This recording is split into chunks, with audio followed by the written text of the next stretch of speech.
Over the last century, we've gone from the horse and buggy to a world teeming with hundreds of millions of automobiles.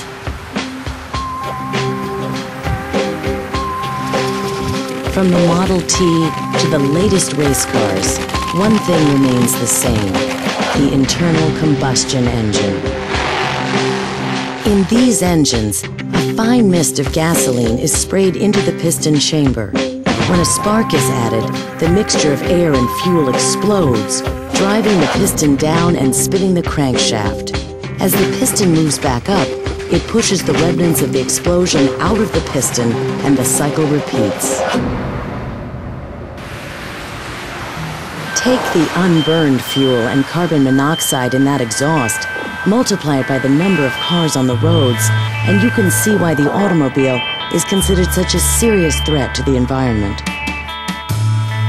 What if we could power our cars with a different sort of reaction?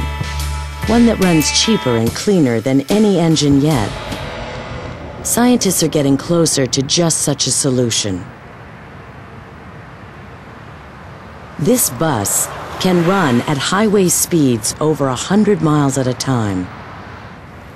But unlike diesel-powered buses, it runs with no noise and produces only water as its exhaust. It's powered by something called a fuel cell. A fuel cell produces electricity, but it isn't a battery.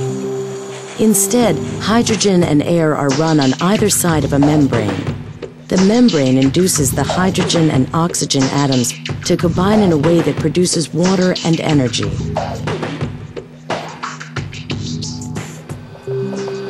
The cell has no moving parts, runs slightly warm to the touch, and as long as hydrogen and air are provided, can't run down like a battery.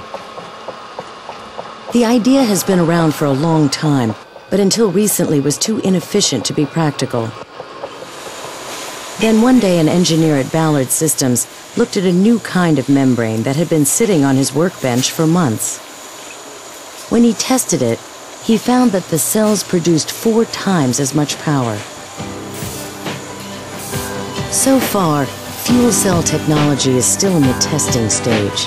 And with so much invested in the old gasoline-burning technology, it may be a while yet before we drive fuel cell cars. But with the constant threats of rising oil prices and pollution, there's never been a better time for a replacement.